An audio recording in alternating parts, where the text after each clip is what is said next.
Hi, everyone. My name is Esther Thane. I am a musician and a music therapist. Welcome to my story today. For me, music is my sustenance. It's how I live, it's how I express myself, and it's how I connect with other people. Music has always been fundamental to who I am as a human being since I was a little child.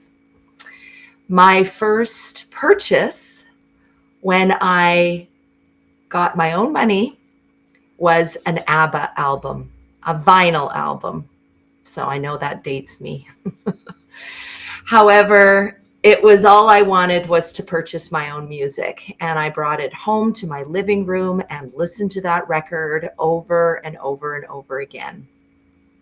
My entire childhood was filled with music. It's really all I ever did. My parents enrolled me in piano lessons, voice lessons. I was in choir, Kodai, theory, concert band. Later, I sang in a professional singing group. So other than that, I took swimming lessons, but everything else was to do with music.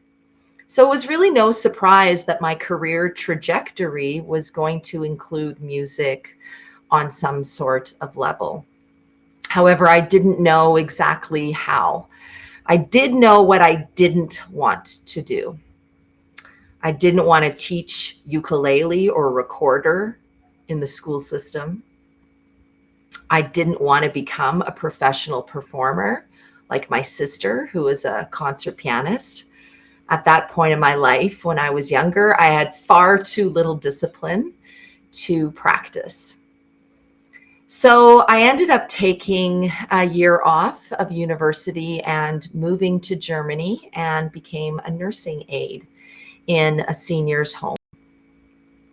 And in that year, I was supposed to find myself and decide what I wanted to do with my life. And the whole year kind of went by and I still didn't know. However, I did know that I did not want to be a nursing aide. So it wasn't until I was on a walk with my sister in a forest in Germany, she was living there at the same time, that she said to me, "What about music therapy?" I'd never heard about it, but my gut told me it sounds right, and that's where I should go.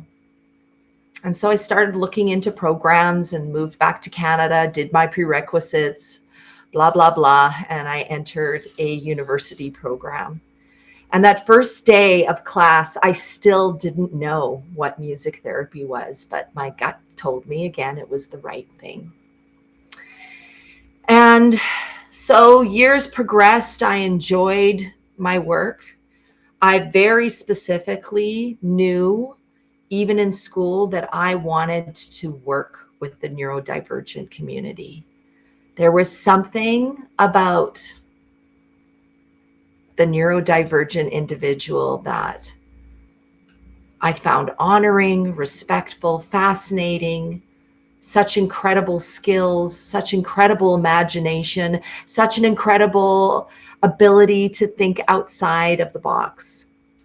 So I knew I wanted to pair up those two worlds, music and neurodivergence. And that was going to be my calling. And so it was, and still is to this day, even though there's been some bumps along the way. I enjoyed a couple of decades of working in direct connection, serving the neurodivergent community, doing music therapy, and I loved it. Every day was new, every day was fresh, every person was unique and had amazing abilities and talents. And slowly but surely, I became burnt out. Now, I knew I never wanted to leave the field of music and music therapy and the neurodivergent community. However, I didn't really know where I would go to next. I was starting to feel the effects of being overworked and burnout. So I decided to shift my attention kind of sideways and parallel. And I ended up getting on faculty at my local university up here in Canada called Capilano University. And I had the privilege of teaching for 12 wonderful years with many of the same faculty that taught me when I was going to music therapy school. This was so much fun. This was a way for me to give back and to have a different way of being within the music therapy field and share music with students. However, the time came where I felt like I was finished with that side of my life as well. And I still didn't know where I wanted to go. I had been working in a school district for 17 years doing music therapy with elementary kids and enjoying every minute. And one of my passion projects was relaxation in particular with music. And I had seen a lot of relaxations out there on the market where there was music played in the background and a voice over top giving instruction or directives saying, take a deep breath, clear your mind, etc. And I found it to be incongruent, this music on the bottom and the spoken voice on the top. So I wanted to create a vocal-led relaxation that had piano in the background, but I was singing because I had found in many years of working with a lot of kiddos who are neurodiverse that they responded more to the sung voice than to the spoken voice.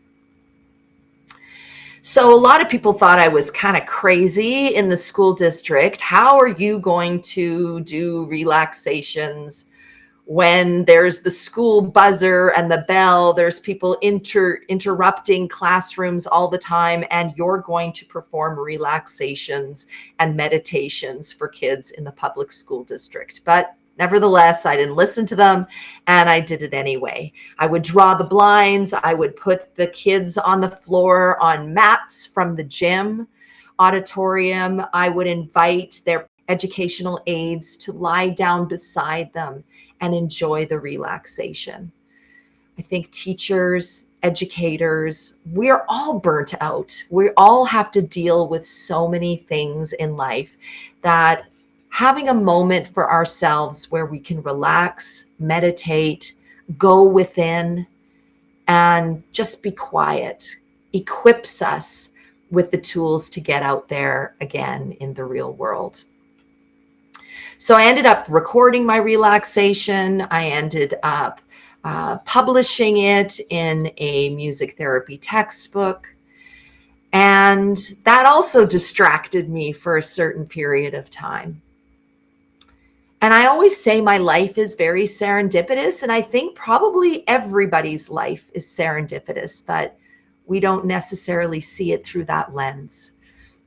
So another kind of serendipitous thing that happened to me was at that cusp where I knew I needed a shift again in my life and in my job. Where am I going to go? I was introduced to Unitas TI, and this was a therapy and education software company that was bringing on thought leaders and curriculum authors onto the platform to share their programs. And keep in mind, when I started as a music therapist in the 90s, there was nobody in my area in Vancouver that really was dedicating and specializing and working with the neurodivergent community. So I really had to invent the wheel. I had to create my own music compositions, my own experiences and activities. And I ended up calling it Meet in the Music, because I think that's what I've always done, is meet the kiddo in the music. But it took a long time for me to be convinced to put my curriculum on a software cloud. I thought, my music therapy community would not embrace it. They wouldn't accept it. They weren't maybe ready to do it, to have evidence-based documentation. What did I know? What was I offering my community that they didn't already know how to do? So I had some trepidation about it, but I eventually moved forward with the endeavor. And it really allowed me not to leave the industry of music or music therapy or the neurodivergent community. It allowed me to embrace what I had learned from the community over almost 3 decades, put it down in writing, put it down on the cloud, and allowed other individuals all over the world who are music therapists, or not even, just people who are educators and want to utilize music. There's something very special about the relationship between neurodivergent individuals and music. First of all, when we think about music in general, it is a universal language. Every culture in the world has this urge to make music. Once we kind of reach those first levels of Maslow's hierarchy, where our safety needs and our food are being met, we start to create art. And every culture does. And we express ourselves through music. So it is fundamentally a universal language. Music is, however, also a non-threatening language. It's a language where you don't have to be verbal to communicate and connect with another individual. You can meet in the music. Yeah. Ready? 1, 2, 3, go! We can have conversations back and forth, one person on one instrument and another on another instrument. I can say something with my oboe and someone else can answer back with their guitar. Whether it is a smash on the drums, a cathartic release, whatever that expression is, it's communicative. And I found in my experience that the kids that I worked with that were neurodivergent really loved to live within the medium of music for a lot of reasons. Again, it was non-threatening, but it also was something that they are often really good at. Neurodivergent individuals have a sophisticated music taste often.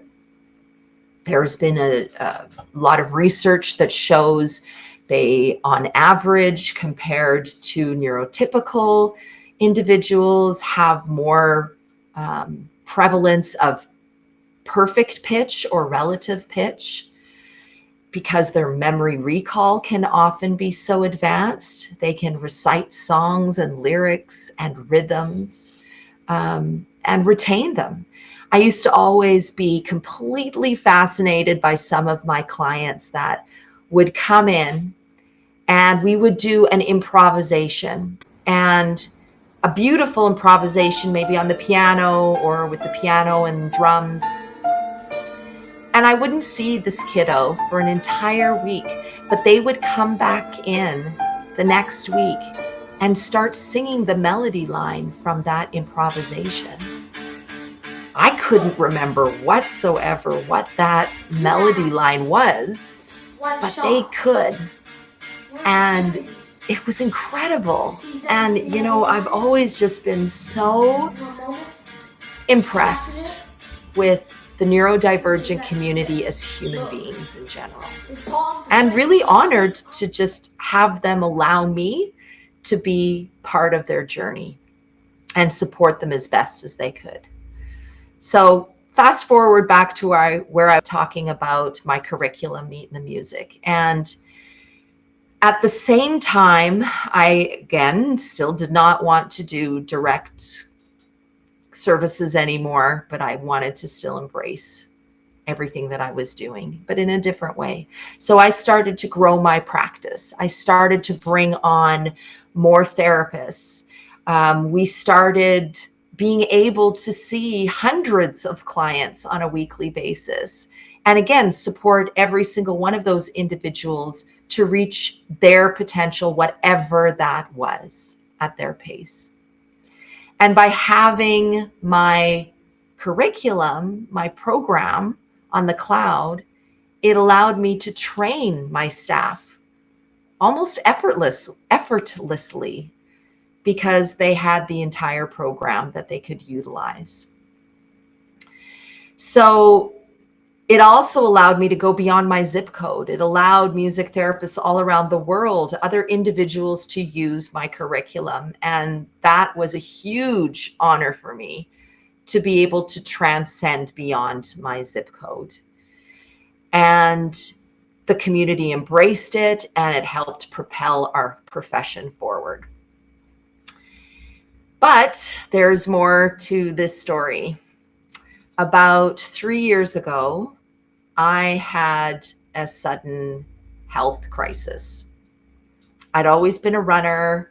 I'd always eaten healthy, et cetera, probably had too much stress like we all do. But I was 3 days away from a fatal heart attack.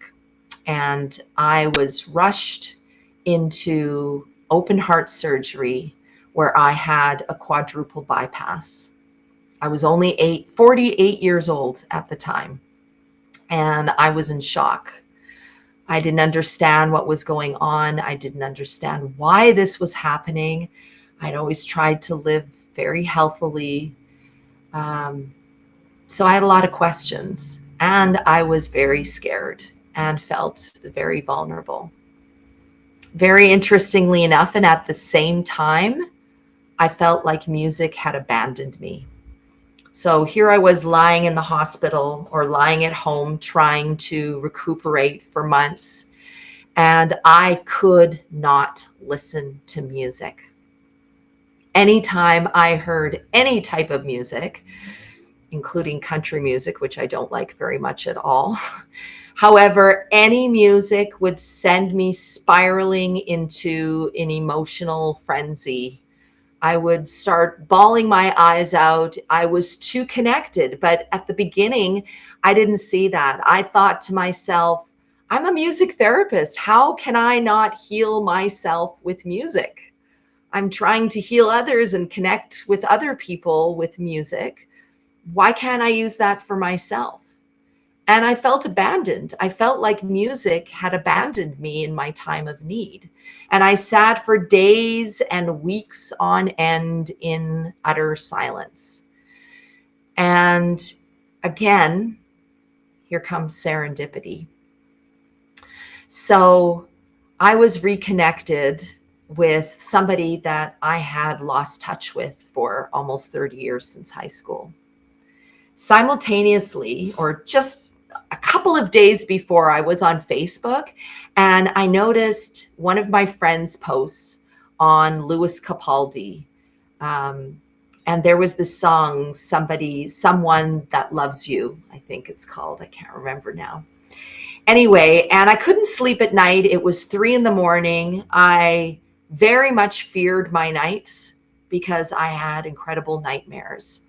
And these nightmares really left me stranded and vulnerable.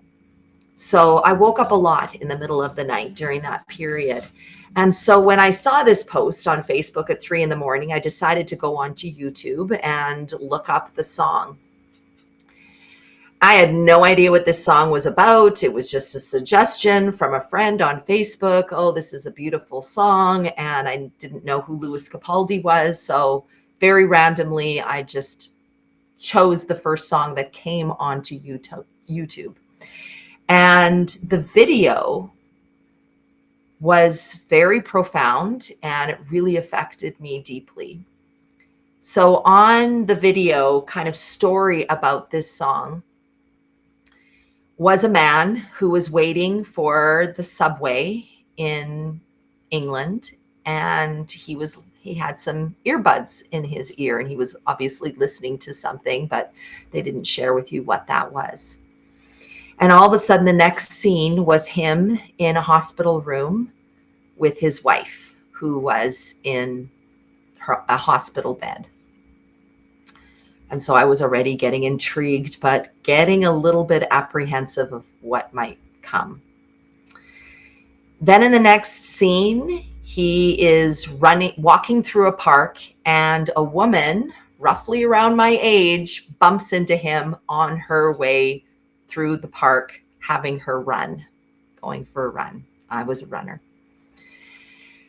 And then the next scene is him visiting this woman at their house, and she opens up her shirt and it shows a scar across her chest.